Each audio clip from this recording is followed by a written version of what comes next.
Hi hello welcome back to my YouTube channel. ಎಲ್ಲರೂ ಹೇಗಿದ್ದೀರಾ, ಚೆನ್ನಾಗಿದ್ದೀರಾ ಅಂತ ಅಂದ್ಕೊಂಡಿದ್ದೀನಿ. ಸೊ ಈ ವಿಡಿಯೋದಲ್ಲಿ ಏನೇನಪ್ಪ ಅಂತಂದರೆ, ಫಸ್ಟ್ ಆಫ್ ಆಲ್ ಈ ವಿಡಿಯೋ 2 ಡೇಸ್ ಲಾಗ್ ಆಗಿರುತ್ತೆ, 2 ದಿನದ ಲಾಗ್ ಆಗಿರುತ್ತೆ. ಸೊ ಏನೇನು ಮಾಡಿದ್ದೀನಿ ಅನ್ನೋದನ್ನು ನಿಮ್ಮ ಜೊತೆ ಶೇರ್ ಮಾಡ್ಕೊತಾ ಇದ್ದೀನಿ. ಬಿಫೋರ್ ದಟ್ ಏನು ಅಂತಂದರೆ, ನಾವು ಊರಿಂದ ಬಂದ ತಕ್ಷಣ ಆಯಿತಾ ಒಂದು ಕ್ಲಿಪ್ ತೊಗೊಂಡೆ ನಾನು ಆ್ಯಕ್ಚುಲಿ. ಯಾಕಂದರೆ ನನ್ನ ಹಸ್ಬೆಂಡ್ ಹೆಂಗೆ ಇಟ್ಕೊಂಡಿದ್ದಾರೆ ಮನೇನ ಅಂತ ನಿಮಗೆಲ್ಲ ತೋರಿಸ್ಬೇಕಾಗಿತ್ತು. ಸೊ ಅದಕ್ಕೋಸ್ಕರ ಚೆನ್ನಾಗಿ ಇಟ್ಕೊಂಡಿದ್ದಾರೆ, ಅದು ಚೆನ್ನಾಗಿ ಇಟ್ಕೊಂಡಿಲ್ವಾ ಏನು ಅಂತ ನೀವು ಕಮೆಂಟಲ್ಲಿ ನನಗೆ ಕಮೆಂಟ್ ಮಾಡಿ ಆಯಿತಾ. ನನಗೇನು ಅಷ್ಟೊಂದು ಇಷ್ಟ ಆಗಲಿಲ್ಲ, ಬಟ್ ಸ್ಟಿಲ್ ಓಕೆ ಅನ್ನೋ ಥರ ಆಯ್ತು. ಯಾಕಂದರೆ 1 ಮಂತ್ ಆಫ್ಟರಲ್ಲ ನಾನು ಬಂದಿದ್ದು. ಸೊ ಹಾಗಾಗಿ ಎಲ್ಲ ಮೆಸ್ಸಿ ಎಲ್ಲಿ ಬೇಕೋ ಅಲ್ಲಲ್ಲೇ ಇತ್ತು. ಸೊ ಹಾಗಾಗಿ ನನಗೆ ಅದು ವೀಡಿಯೋ ಕ್ಲಿಪ್ ತೊಗೊಳ್ಬೇಕು ಅಂತ ಅನಿಸಿ ತೊಗೊಂಡೆ ನಾನು. ಆಫ್ಟರ್ ದಟ್ ಪಾಪುನ ಕರ್ಕೊಂಡು ಸಂಜೆ ವಾಕ್ ಹೋಗೋಣ ಅಂತ ಹೊರಟು.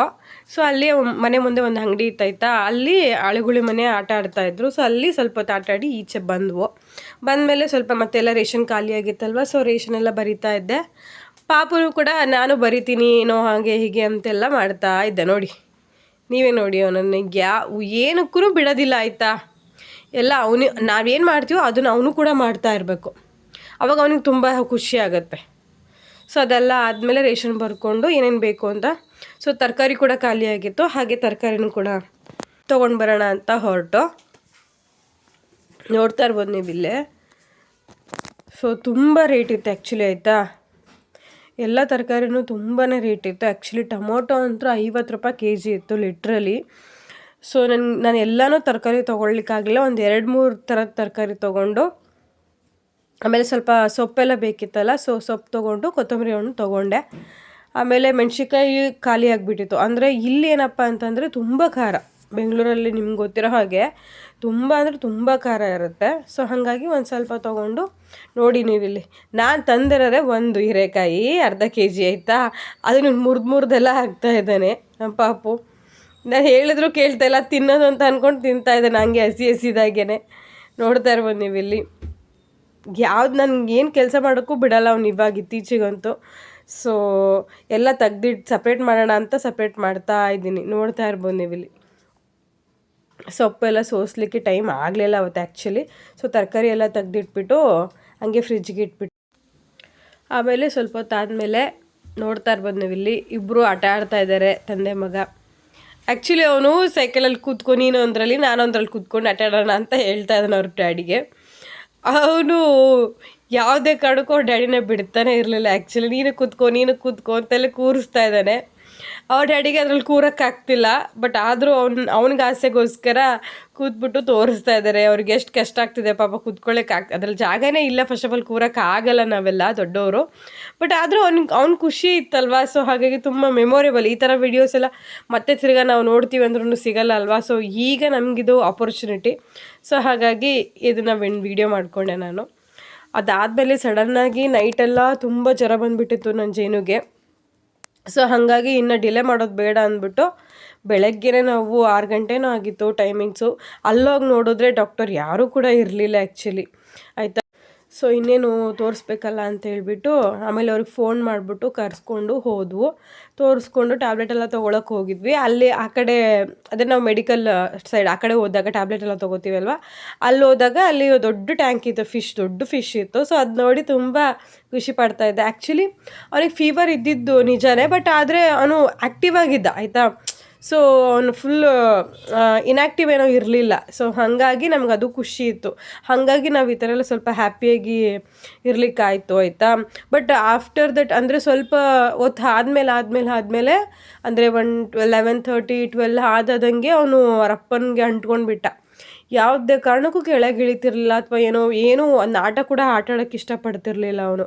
ಸೊ ಹಾಗಾಗಿ ಆವಾಗ ನಮ್ಗೆ ಭಯ ಆಗೋಯ್ತು. ಅದಕ್ಕೆ ಅವ್ರ ಪಪ್ಪನೂ ಕೂಡ ಲೀವ್ ತೊಗೊಂಡ್ರು. ಆಮೇಲೆ ಇನ್ನೇನು ಮಾಡೋಕ್ಕಾಗಲ್ಲ ಅಂದ್ಬಿಟ್ಟು ಲೀವ್ ತೊಗೊಂಡು ಅವನ ಜೊತೆ ಟೈಮ್ ಸ್ಪೆಂಡ್ ಮಾಡೋದು ಅಂತ ಡಿಸೈಡ್ ಮಾಡಿಕೊಂಡ್ರು ಅವ್ರ ಡ್ಯಾಡಿ ಕೂಡ. ಸೊ ಅದಾದಮೇಲೆ ಅಲ್ಲಿಂದ ಹಾಸ್ಪಿಟಲ್ನಿಂದ ಬಂದಿದ್ದ ತಕ್ಷಣ ಅವ್ರ ಡ್ಯಾಡಿ ಇನ್ನೇನು ಲೀವ್ ತೊಗೊಂಡಿದ್ದೀನಲ್ವಾ ಇನ್ನೇನು ಅಂತ ಅಲ್ಲಿ ನಮ್ಮ ಮನೆ ಮುಂದೆ ನಡೀತಾ ಇದೆ ಕನ್ಸ್ಟ್ರಕ್ಷನ್ನು. ಸೊ ಹಾಗಾಗಿ ಸಿಮೆಂಟ್ ಬೀಳ್ತಾ ಇರೋದು, ತುಂಬ ಡಸ್ಟ್ ಅನಿಸುತ್ತೆ. ಸೊ ಹಾಗಾಗಿ ಇನ್ನೇನು ನಾವು ಬೇರೆ ಬಂದಿದ್ದೀವಲ್ವ, ನಮಗೂ ಕೂಡ ಇನ್ಫೆಕ್ಷನ್ ಆಗ್ಬೋದು ಅನ್ನೋ ಕಾರಣಕ್ಕೆ ಗುಡಿಸ್ತಾ ಇದ್ರು. ಆ್ಯಕ್ಚುಲಿ ಅದು ವೇಸ್ಟೇ ಆಗೋಯ್ತು ನಾವು ಗುಡಿಸಿದ್ದು. ಪಾಪ ಅವರೇನೋ ಹೆಂಗೋ ಮಾಡಿಕೊಂಡು ಗುಡಿಸ್ತಾ ಇದ್ದಾರೆ, ಅಷ್ಟೊಂದು ನಮ್ಮ ಪಾಪು ಬಿಡ್ತಾ ಇರಲಿಲ್ಲ ಅಂತಂದ್ರೂ. ಆದರೂ ತಿರ್ಗಾ ಬೆಳಗ್ಗೆ ದೊಡ್ಡಷ್ಟರಲ್ಲಿ ಮತ್ತೆ ಅಷ್ಟಷ್ಟು ತುಂಬಿಕೊಂಡಿತ್ತು. ನೋಡ್ತಾ ಇರ್ಬೋದು ನೀವು ಇಲ್ಲಿ. ಅವ್ರು ಮಧ್ಯಾಹ್ನ ಆದಂಗೆ ಅವ್ನು ಯಾವುದೇ ಕಾರಣಕ್ಕೂ ಕೆಳಗೆ ಮಲ್ಕೊಳ್ತಾನೂ ಇರಲಿಲ್ಲ, ಏನೂ ಇರಲಿಲ್ಲ. ಅವ್ರ ಅಪ್ಪನ ಅಂಟ್ಕೊಂಡು ಬಿಟ್ಟಿದ್ದ. ನಾನು ಮಲ್ಕೊಳ್ಳೋದಾದರೆ ಇದೇ ಹಿಂಗೆ ಎದೆ ಮೇಲೆ ಮಲ್ಕೋತೀನಿ ಅನ್ನೋ ಥರ ಮಲ್ಕೊಂಡಿದ್ದ. ನೋಡ್ತಾ ಇರ್ಬೋದು ನೀವು ಇಲ್ಲಿ. ಒಳಗಡೆ ರೂಮಲ್ಲಿ ಕೂಡ ಬೆಡ್ ಮೇಲೆ ಕೂಡ ಮಲ್ಕೊಂಡಿಲ್ಲ ಅವನು. ಈಚೆನೇ ಮಲ್ಕೋತೀನಿ ಅಂತ ಇಲ್ಲಿ ಮಲ್ಕೊಂಡಿದ್ದಾನೆ ನೋಡಿ. ಸೊ ಅದಾದಮೇಲೆ ಇವತ್ತು ನನಗೆ ಸ್ಕ್ಯಾನಿಂಗಿನ ರಿಪೋರ್ಟ್ ಕೂಡ ಇತ್ತು. ಅಂದರೆ ನನಗೆ ಹಾಸ್ಪಿಟಲ್ಗೆ ವಿಸಿಟ್ ಇತ್ತು, ತೋರಿಸ್ಕೋಬೇಕಾಗಿತ್ತು. ಸೊ ಹಾಗಾಗಿ ಸಂಜೆ ಎಲ್ಲ ಹೊರಟು ನೋಡಿ. ಆಮೇಲೆ ಸ್ವಲ್ಪ ಆ್ಯಕ್ಟಿವ್ ಆದ. ಸೊ ಸ್ವಲ್ಪ ಖುಷಿ ಆಯಿತು, ಓ ಬಿಡು ನನ್ನ ಮಗ ಆರಾಮಾದ ಅಂತೆಲ್ಲ ಹೇಳಿ ಅಂದ್ಕೊಂಡು. ನೋಡಿ ಅವ್ನು ತುಂಟಾಟ ನೋಡಿ ನೀವು. ಬಟ್ ಆದರೆ ನಮಗೆ ಆ್ಯಕ್ಚುಲಿ 22 ಇತ್ತು ಟೋಕನ್ ನಂಬರ್, ಆಯಿತಾ. ಸೊ ಹಾಗಾಗಿ 22 ಆದರೆ ನಾವು ಹೋಗೋ ಕ್ಲಿನಿಕಲ್ಲಿ ಒಂದು 8:30 ಮೇಲೆ ಆಗುತ್ತೆ. ಸೊ ಹಾಗಾಗಿ ನಾವು ಇನ್ನೇನು 7 ಗಂಟೆಗೆ ನಾವು ಹೊರಟಿದ್ವಲ್ವ. ಸೊ ಅದಕ್ಕೆ ಇನ್ನೇನು ಮಾಡೋಕ್ಕಾಗಲ್ಲ ಅಂದ್ಬಿಟ್ಟು ಅಲ್ಲಿ ರಾಯಲ್ ಮಠ ಹತ್ರ ಇತ್ತು, ಆಯಿತಾ. ಸೊ ಹಾಗಾಗಿ ಅಲ್ಲೇ ಹೋಗೋಣ ಅಂತೇಳ್ಬಿಟ್ಟು ಸ್ವಲ್ಪ ಅಲ್ಲಿ ಹೋಗೋಣ ಅಂತ ಹೊರಟ್ವು. ಏನಪ್ಪ ಅಂತಂದರೆ ನಾವು ಗಾಡಿಯಲ್ಲಿ ಹೋಗಲಿಲ್ಲ, ಬಿಕಾಸ್ ತುಂಬ ಮಳೆ ಗಾಳಿ ಎಲ್ಲ ಬಂದುಬಿಟ್ಟಿತ್ತು. ಸೊ ಹಾಗಾಗಿ ಆಟೋದಲ್ಲಿ ಹೋದರೆ ಸೇಫ್ ಅಂತ ಅಂದ್ಕೊಂಡು ಫುಲ್ ಪಾಪುಗೆಲ್ಲ ಕವರ್ ಮಾಡಿಕೊಂಡು ಹೋದ್ವು. ಆದರೆ ಅವನು ಆಟೋದಲ್ಲಿ ಬರುವಾಗಲೇ ಟೋಪಿ ಮತ್ತು ಸ್ವೆಟರ್ನ ಬಿಚ್ಚಿಸ್ಬಿಟ್ಟ. ಸೊ ಅದಾದಮೇಲೆ ಎಂಟರ್ ಆದ್ವಿ ನಾವು ರಾಯಲ್ ಮಾರ್ಟ್ಗೆ. ಸೊ ನೋಡ್ತಾ ಇರ್ಬೋದು, ಆ್ಯಕ್ಚುಲಿ ನಾವೇನು ತೊಗೊಳ್ಬೇಕು ಅಂತ ಏನೂ ಬಂದಿರಲಿಲ್ಲ. ಸೊ ಮನೇಲೆಲ್ಲ ತೊಗೊಂಡಿದ್ವಿ ಅಲ್ವಾ. ಸೊ ಹಾಗಾಗಿ ಮನೇಲೆಲ್ಲ ಇತ್ತು. ಸ್ವಲ್ಪ ಕಾಸ್ಟ್ ಕೂಡ ಜಾಸ್ತಿನೇ ಅನ್ನಿಸ್ತು ನನಗೆ ರಾಯಲ್ ಮಾರ್ಟಲ್ಲಿ. ಸೊ ಹಾಗಾಗಿ ನಾನು ಅಲ್ಲೇನು ಪರ್ಚೇಸ್ ಮಾಡಲಿಲ್ಲ ಜಾಸ್ತಿ. ಏನು ನೀಡಿದೆ ಆ ಥರದ್ದು ಮಾತ್ರ ನಮಗೆ ಬೇಕಾಗಿರೋ ಅಂಥದ್ರಲ್ಲಿ ಒಂದು 2-3 ಐಟಮ್ನ ತೊಗೊಂಡೆ ಅಷ್ಟೇ ನಾನು. ಅದರ್ವೈಸ್ ಎಲ್ಲ ಸುಮ್ಮನೆ ಹಾಗೆ ನೋಡ್ತಾ ಇದ್ದೆ, ಏನು ಚೆನ್ನಾಗಿದೆ, ಏನು ಆಫರ್ ಇದೆ, ಏನು ಬೈ 1 get 1 ಆಫರ್ಸ್ ಇದೆ ಅಂತೆಲ್ಲ ನೋಡ್ತಾ ಇದ್ದೆ ನಾನು. ಸೊ ಅದಾದಮೇಲೆ ಪಾಪುಗೊಂದು ಬ್ರಷ್ ಬೇಕಿತ್ತು. ಆ್ಯಕ್ಚುಲಿ ಬ್ರಷ್ ನಾವು ಇನ್ನೂ ತೊಗೊಂಡೇ ಇರಲಿಲ್ಲ. ಸೊ ಅದನ್ನ ತೊಗೊಳ್ಳೋಣ ಅಂತ ಅದು ನೋಡ್ತಾ ಇದ್ದೆ ನಾನು. ಅವ್ರ ಡ್ಯಾಡಿ ಬಿಸ್ಕೆಟ್ಸ್ ಎಲ್ಲ ತೊಗೋ ಅಂತ ಹೇಳ್ತಾಯಿದ್ರು. ಸುಮ್ಮನೆ ಅವ್ನು ಇದ್ದಷ್ಟು ಜಾಸ್ತಿ ತಿನ್ಕೋತಾನೆ, ಇಲ್ಲ ಅಂದರೆ ಊಟನೇ ಮಾಡೋದಿಲ್ಲ ತಿಂದರೆ. ಸೊ ಹಾಗಾಗಿ ನಾನು ಬೇಡ ಅಂತ ಹೇಳ್ತಾ ಇದ್ದೆ ಅವ್ರ ಡ್ಯಾಡಿಗೆ. ನೋಡ್ತಾ ಇರ್ಬೋದು ನೀವು ಇಲ್ಲಿ ಅವ್ನು ಬ್ರಷ್ ತೊಗೋತಾ ಇರೋದು.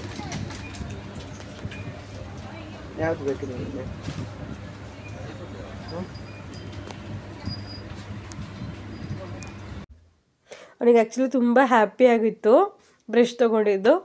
ಸೊ ನೋಡ್ತಾ ಇರ್ಬೋದು ನೋಡಿ, ಇಲ್ಲಿ ಹ್ಯಾಟ್ ಕೂಡ ಹಾಕ್ಕೊಂಡಿದ್ದಾನೆ ಮತ್ತು ಸ್ವೆಟರ್ ಕೂಡ ಹಾಕ್ಕೊಂಡಿದ್ದಾನೆ. ಸೊ ಅದಾದಮೇಲೆ ಬಿಲ್ ಮಾಡಿಸ್ಕೊತಾ ಇದ್ವಿ. ಬಿಲ್ ಮಾಡಿಸ್ಕೊಂಡು ಹೊರಟ್ವು. ಅಲ್ಲಿದ್ದ ನಾವು ಹೊರಟು ಸೀದಾ ನಾವು ಕ್ಲಿನಿಕ್ಕಿಗೆ ಹೊರಟ್ವು. ಅಲ್ಲಿಗೆ ಹೋಗೋ ಅಷ್ಟರಲ್ಲಿ 8 ಗಂಟೆ ಕರೆಕ್ಟಾಗಿ ಎಕ್ಸಾಕ್ಟಾಗಿ ಆಗಿತ್ತು. ನನ್ನ ಟೈಮಿಂಗ್ಸ್ ಕೂಡ ನಿಮಗೆ ತೋರಿಸ್ತಾನೆ ಇದ್ದೀನಿ, ನೋಡಿ ಬೇಕಿದ್ರೆ. ನಾನು ತೋರಿಸೋ ಹಾಸ್ಪಿಟಲ್ ಇದೇನೆ, ಅಂದರೆ ಚಿಕ್ಕದು ಕ್ಲಿನಿಕ್, ಆಯಿತಾ. ತುಂಬಾ ಚೆನ್ನಾಗಿ ನೋಡ್ತಾರೆ. ನನಗಂತೂ ತುಂಬ ಸ್ಯಾಟಿಸ್ಫೈ ಇದೆ ಅದರಲ್ಲಿ. ಸೊ ನೋಡ್ತಾ ಇರ್ಬೋದು ನೀವು ಇಲ್ಲಿ ಹೆಂಗೆ ಪಾಪ ಅಳ್ತಾ ಇದ್ದಾನೆ ಅಂತೇಳಿ. ಅವನಿಗೆ ಸುಮ್ಮನೆ ಒಂಥರ, ಅವನಿಗೆ ಯಾವಾಗ ಇಷ್ಟ ಆಗುತ್ತೋ ಅವ್ನು ಅವಾಗ ಹ್ಯಾಪಿಯಾಗಿರ್ತಾನೆ. ಅವನಿಗೆ ಯಾವಾಗ ಅದು ಇಷ್ಟ ಆಗಲ್ಲ, ಕಿರಿಕಿರಿ ಅನಿಸುತ್ತೋ ಆವಾಗ ಸುಮ್ಮನೆ ಈ ಥರ ಅಳೋದು. ಅಪ್ಪಪ್ಪ ಬಂದು ಕರ್ಕೊಳ್ಳಿ ಅಂತ. ಅವನಿಗೊಂದು ಸ್ವಲ್ಪ ಈಚೆ ಹೋಗ್ಬೇಕಲ್ಲ, ನೋಡ್ತಾ ಇರಬೇಕಲ್ವ. ಸೊ ಹಾಗಾಗಿ ಹಂಗೆ ಕಿರಿಕಿರಿ ಮಾಡೋದು, ಆ ಥರ ಮಾಡ್ತಾ ಇದ್ದ. ನೋಡ್ತಾ ಇರ್ಬೋದು ನೀವು ಇಲ್ಲಿ ನೋಡಿ. ಈಚೆ ಅಂದರೆ ವಾಕಿಂಗ್ ಕರ್ಕೊಂಡು ಹೋಗ್ತೀರಿ ಅಲ್ಬಾ ಇಲ್ಬಾ ಅಂತಂದರೆ ಅವ್ನಿಗೆ ಖುಷಿ ಆಗ್ತಿತ್ತು. ಆ್ಯಕ್ಚುಲಿ ಏನು ಗೊತ್ತಾ, ಇದು ಈ ಕ್ಲಿನಿಕಲ್ಲಿ ತುಂಬ ಜನ ಇರ್ತಾರೆ, ಯಾವಾಗಲೂ ತುಂಬ ಜನ ಇರ್ತಾರೆ. ಸೊ ನಾವು ವೆಯ್ಟ್ ಮಾಡ್ತಾನೆ ಇರಬೇಕಾಗುತ್ತೆ ಯಾವಾಗ್ಲೂ. ಬಟ್ ನಮಗಿದು ಕಂಫರ್ಟಬಲ್ ಆಗಿರೋದ್ರಿಂದ ನಾವು ಎಷ್ಟೊತ್ತೇ ಟೈಮ್ ಆದರೂ ಕೂಡ ವೆಯ್ಟ್ ಮಾಡಿಬಿಟ್ಟು ಹೋಗ್ತೀವಿ. So 9 o'clock ಆಗಿತ್ತಲ್ವ. ಸೊ ಹಾಗಾಗಿ ಏನು ಮಾಡೋದು ಮತ್ತು ಪಾಪುಗೆ ಅಂತ ಆ್ಯಕ್ಚುಲಿ ಅವ್ನು ಮಲಗೋ ಟೈಮ್ ಆಗಿಬಿಟ್ಟಿತ್ತಲ್ಲ, ಅದಕ್ಕೆ ಏನಾದರೂ ಸ್ವಲ್ಪ ತಿನ್ಸೋಣ ಅಂತ ಹೇಳ್ಬಿಟ್ಟು ಹತ್ತಿರದಲ್ಲೇ ಅಲ್ಲಿ ಹೋಟೆಲ್ ಇದೆ ಅಂತ ಕೇಳಿಕೊಂಡು ಹೋಟೆಲಿಂದ ಪಾಪುಗೆ ದೋಸೆ ತೊಗೊಂಡು ಬಂದರು, ಇಡ್ಲಿ ಸಿಗಲಿಲ್ಲ ಅಂತ ಹೇಳ್ಬಿಟ್ಟು. ಆದರೆ ಏನು ಅಂತಂದರೆ ರಿಯಾಲಿಟಿ, ಅವನು ಒಂದು ತುತ್ತು ಕೂಡ ಬಾಯಲ್ಲಿ ಇಟ್ಕೊಳ್ಳಿಲ್ಲ, ಅದೇ ಬೇಜಾರು. ಸೊ ಆಫ್ಟರ್ ದಟ್ ನೋಡಿ 22 ನಮ್ಮ ನಂಬರು, ಆಯಿತಾ. ಸೊ ನೋಡ್ತಾ ಇರ್ಬೋದು ನೀವು ಇಲ್ಲಿ ಇನ್ನೂ 20 ಓಡ್ತಾಯಿದ್ದು. 9 ಗಂಟೆ ಆದರೂ ಕೂಡ ಇನ್ನೂ 20ನೇ ಓಡ್ತಾಯಿತ್ತು. ನೋಡ್ತಾ ಇರ್ಬೋದು ನೀವು ಇಲ್ಲಿ. ಈಗ ಎಕ್ಸಾಕ್ಟಾಗಿ 10:45 ಆಗಿದೆ. ಸೊ ನನ್ನ ಹಸ್ಬೆಂಡು ಎಲ್ಲ ತೋರಿಸ್ಕೊಂಡೆಲ್ಲ ಆದಮೇಲೆ ಆಟೋ ಬುಕ್ ಮಾಡ್ತಾಯಿದ್ರು. ಸೊ ಆವಾಗ 10:45 ಆಗಿತ್ತು ನಾವೆಲ್ಲ ತೋರಿಸ್ಕೊಂಡು ಬಂದು ಎಲ್ಲ ಆಗಿ. ಸೊ ಇನ್ನೇನು ಆಟೋ ಬರುತ್ತೆ ಅಂತ ವೆಯ್ಟ್ ಮಾಡ್ತಾ ಇದ್ವಿ ನಾವು. ಆಟೋ ಹತ್ತಿದಾಗ 9:52 ಆಯಿತಾ. ಇದನ್ನೆಲ್ಲ ಮುಗಿಸ್ಕೊಂಡು ಮನೆಗೆ ಬರೋ ಅಷ್ಟರಲ್ಲಿ ಆಲ್ರೆಡಿ 10 ಆಗಿಬಿಟ್ಟಿತ್ತು. ಯಾವಾಗ್ಲೂ ಅಷ್ಟೇ, ನಾವು ಪ್ರತಿ ಟೈಮ್ ಹೋದಾಗ್ಲೂ 10 11 ಇಲ್ಲದೇ ಆಗೋದೇ ಇಲ್ಲ. ಅಂದರೆ ತುಂಬ ಚೆನ್ನಾಗಿ ನೋಡ್ತಾರೆ. ಸೊ ಬಂದ ತಕ್ಷಣ ರೈಸ್ಗೆ ಇಟ್ಕೊಂಡು ಊಟ ಮಾಡಿಬಿಟ್ಟು ಮಲ್ಕೊಳ್ಳೋಕೆ ರೆಡಿ ಆದವು. ಸೊ ಡಾಕ್ಟರ್ ಏನು ಸಜೆಸ್ಟ್ ಮಾಡಿದ್ರು ಅಂದರೆ, ಸೊ ಒಂದು ಬ್ಲಡ್ ಟೆಸ್ಟ್ ಮಾಡಿಸ್ಬೇಕಂತೆ 10 ಡೇಸ್ ಬಿಟ್ಟು. ಸೊ ಆ 10 ಡೇಸ್ ಆದಮೇಲೆ ನನಗೆ ನೆಕ್ಸ್ಟ್ ಮಂತ್ ಸ್ಕ್ಯಾನಿಂಗಿಗೆ ಬರ್ಕೊಡ್ತೀನಿ ಅಂತ ಹೇಳಿದ್ದಾರೆ. ಸೊ ಬೇಬಿ ಎಲ್ಲ ಓಕೆ ಚೆನ್ನಾಗಿದೆ ಅಂತ ಹೇಳಿದರು.